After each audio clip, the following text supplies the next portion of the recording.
नमस्कार, मी आयशाच मराठी रेसिपीमध्ये आपले खूप खूप स्वागत करते। आज मी बनवणार आहेत ओल्या शेंगदाण्यापासूनची आमटी। ही आमटी तुम्ही भातासोबत खाऊ शकता, अतिशय सुंदर लागते। रोज डाळ खाऊन जर कंटाळा आला असेल तर ही शेंगदाण्याची आमटी एकदा तरी नक्की बनवून बघा।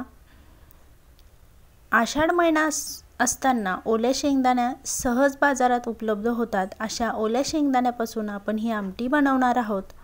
चला तर मग आपण सुरुवात करूया। त्यासाठी सुरुवातीला मी एक मिक्सर जार घेतलाय, त्यामध्ये ओले शेंगदाणे मी अर्धी वाटी घालून घेतलेत।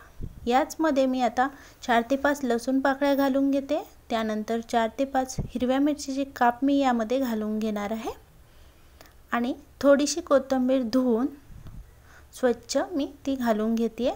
आता ह्यामध्ये मी झाकण लावून छान प्रकारे पेस्ट करून घेणार आहे। आता यामध्ये पुन्हा थोडंसं पाणी घालून बारीक स्मूथ अशी पेस्ट करून घ्यायची। साधारणतः अर्धी वाटी मी पाणी घालून घेतले आणि अगदी स्मूथ अशी पेस्ट मी बनवून घेणार आहे। हे बघा, या पद्धतीने आता आपण फोडणी देऊया। सुरुवातीला कढईमध्ये मी तेल घालून घेतले। साधारणतः 1 चमचा तेल मी घालून घेतले।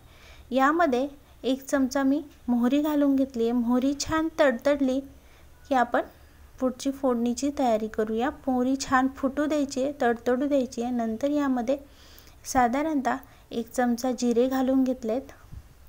नंतर 2 तडका मिरची, बोर तडका मिरची मी घालून घेतली आहे। थोडीशी कोथिंबीर घालून घेतली आहे आणि 4 ते 5 कढीपत्त्याची पाने मी घालून घेतले। कोथिंबीर पूर्ण हिरवा रंग होईपर्यंत फ्राय करून घ्यायची। त्याची टेस्ट खूप छान लागते, म्हणून मी कोथिंबीर फोडणीत घालून घेतली आणि आता ही कोथिंबीर आपण संपूर्ण फ्राय करून घेणार आहोत। हे बघा, ह्या पद्धतीने। आता या फोडणीमध्येच मी चवीनुसार मीठ घालून घेतले आणि मीठ घालून झाल्यानंतर फोडणी संपूर्ण मिक्स झाल्यानंतर आपण यामध्ये जे काही पेस्ट वाटून घेतली होती मिक्सर जारमध्ये ती घालून घेते आणि आता याच मिक्सर जारमध्ये थोडंसं मी पाणी घालून घेणार आहे।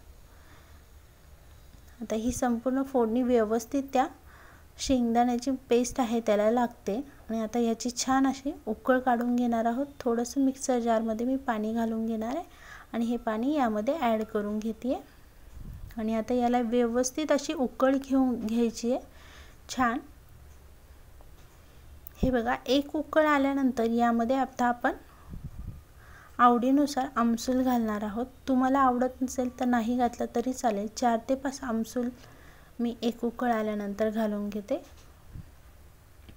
आणि अजून एक उकळ काढून घेते। हे बघा, या पद्धतीने आपली ही ओल्या शेंगदाण्याची आमटी तयार झाली। तुम्ही भातासोबत खायला ही सर्व करू शकता। ही रेसिपी तुम्हाला कशी वाटली याबद्दल मला नक्की कमेंट करा। आवडली असेल तर नक्की लाईक करा आणि एकदा बनवून बघा आणि कशी होते याबद्दल मला नक्की कमेंट करून सांगा। चॅनलला सबस्क्राईब करा, बेल आयकॉनला क्लिक करा, म्हणजे नवीन रेसिपीचे नोटिफिकेशन तुम्हाला लगेचच मिळेल। पुन्हा भेटूया आपण एक नवीन रेसिपीसोबत। तोपर्यंत तुम्ही स्वस्थ खा, मस्त राहा आणि महत्त्वाचं म्हणजे तुमच्या आरोग्याला जपा। धन्यवाद।